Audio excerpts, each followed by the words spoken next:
आपको संभव हुआ तो मेरे पीछे खड़े रहो, नहीं रहा तो फर्क नहीं पड़ता। मेरा गया तो गया पथ, चिंता नहीं।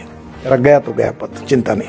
मतलब कोई फर्क नहीं पड़ता। मैं राजनीतिक पेशावर नहीं हूँ, जो होगा सो देखा जाएगा। कि मैं भी बहुत सामान्य व्यक्ति हूँ और आज भी मैं फुटपाथ पर खाने वाला, थर्ड क्लास में पिक्चर देखने वाला और नाटक पीछे से देखने वाले लोगों में से बड़ा हुआ हूँ। तो मुझे वो जीवन बड़ा अच्छा लगता है। जेड प्लस सिक्योरिटी गार्ड अड़चने आती है तो मैं सबको रात को छोड़ने के बाद फिर निकल जाता हूँ फुटपाथ पर, क्योंकि वो मैं वहाँ अक्सर मुझे मेरी औकात की याद दिलाती है। जब गांधी जी अक्सर ये कहते थे कि कानून का पालन तो होना ही चाहिए। मैं बहुत बार, मैंने आज तक जीवन में किसी अधिकारियों को कानून तोड़ने के लिए कहीं नहीं कहा। मैं कहता हूं break the law up to the last limit of breaking point. और ये समझो कि इसमें स्पिरिट क्या है।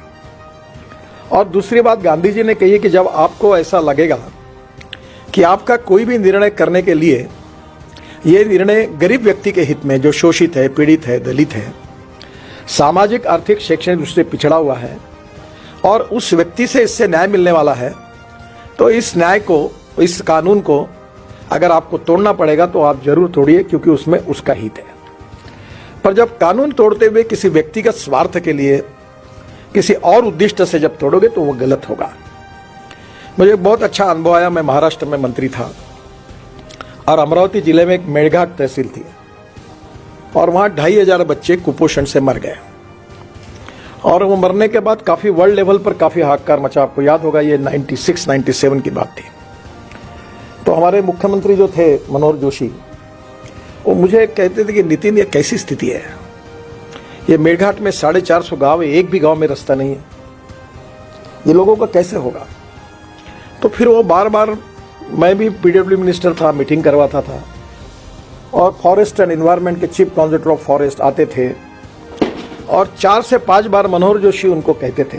एक बार उन्होंने कहा, जब मैं सुन रहा था, उन्होंने कहा की तुम्हाला काहीच वाटत नाही का, इतकी लोक मेली, इतक्या गावात रस्ते नाही, मुलं शाळेत जात नाही, तुम्ही काम नहीं करू देत, आपको कुछ भी नहीं लगता। 2500 बच्चे कुपोषण से मर गए, बच्चे स्कूल में नहीं जा सकते, वहाँ के किसान है, उनका उपज मार्केट में नहीं जा सकती है, इलेक्ट्रिक की लाइन वहाँ नहीं गई, सब काम आपने रोक दिया फॉरेस्ट एनवायरनमेंट एक्ट के आधार पर, आपको इसका कुछ भी नहीं लगता आपको।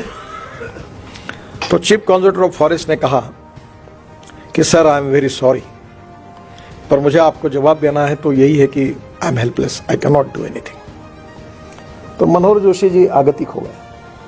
तो एक कुलकर्णी करके कमिश्नर थे, वो भी बड़े सुसंस्कृत और अच्छे अधिकारी थे। तो फिर मेरे से रहा नहीं गया, तो मैंने कहा सर, ये तुम्हारे बस का काम नहीं है, ये ऐसे काम में मैं बहुत माहिर हूं, तुम एक काम करो, ये मेरे ऊपर छोड़ दो, मुझे कोई चिंता नहीं क्या परिणाम होते हैं और मैं ये काम करूंगा। आपको संभव हुआ तो मेरे पीछे खड़े रहो, नहीं रहा तो फर्क नहीं पड़ता। मेरा गया तो गया पथ, चिंता नहीं। मैं गया। एक मर्चेंट नाम के दरियापुर में, परतवाड़ा में रहते, एक मुस्लिम अधिकारी सुपरिटेंडिंग इंजीनियर थे। मैं राजदूत पर, उस समय राजदूत थी, उसमें पूरे जगह पर घूम कर आया, कोई रोड नहीं। तो मैंने कहा तुम एक फाइल तैयार करो और फाइल तैयार करने के बाद मंत्रालय में भेजो। वो ऐसे थे, बहुत अच्छे अधिकारी, अभी भी है वो फाइल मुंबई में आई और फिर आकर वो फॉरेस्ट के ओपिनियन, इसके ओपिनियन होने के बाद आई, वो मेरे पास आई और मैंने उसमें लिखा कि मानव अधिकार की दृष्टि से इन लोगों को गांव में जाने के लिए रोड नहीं है, ये दुर्भाग्यपूर्ण है, ये उनका सामाजिक, आर्थिक और शैक्षणिक शोषण है और इसके लिए परमिशन नहीं देना गलत बात है।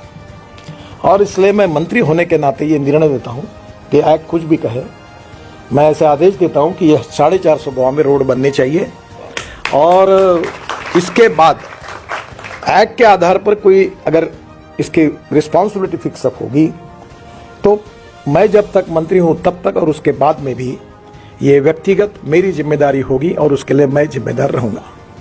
ये लिखकर मैंने तांबे करके, हमारे सेक्रेटरी थे, उन्होंने देखकर उन्होंने कहा कि तुम साहब आपने ऐसे कैसे लिखा। मतलब कोई फर्क नहीं पड़ता, मैं राजनीतिक पेशावर नहीं हूं, जो होगा सो देखा जाएगा।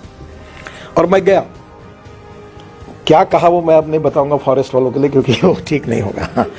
पर मैंने 450 गांव में रोड बना दिया।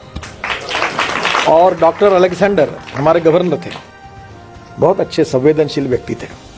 मैं उनको हेलीकॉप्टर से लेके गया उद्घाटन के लिए और वो पहले 5 गांव में जाने वाले थे, फिर वो 20 गांव में गए, 2 दिन वो चिखलदरा रुके थे और वो इतने खुश हुए। और फिर हाईकोर्ट में एक PIL भी हुई, तो कोर्ट ने कहा ये वायलेशन है। तो फिर डिपार्टमेंट आपको सरकारी अधिकारी बोल रहे थे एफिडेविट करना है, हमें मेरा नाम लिखो, जो सजा करनी है कोर्ट को मुझे करने दो, क्योंकि इट्स माई डिसीजन। गई तो वो डर गए, बोले ऐसा कैसे लिखना चाहिए। बोला कोई फर्क नहीं पड़ा, politics is the instrument of socio economic reform. अगर मैं मंत्री होने के साथ अगर गरीब व्यक्ति को न्याय नहीं दे सकता, कोई बात नहीं, जो होगा सो देखा जाएगा।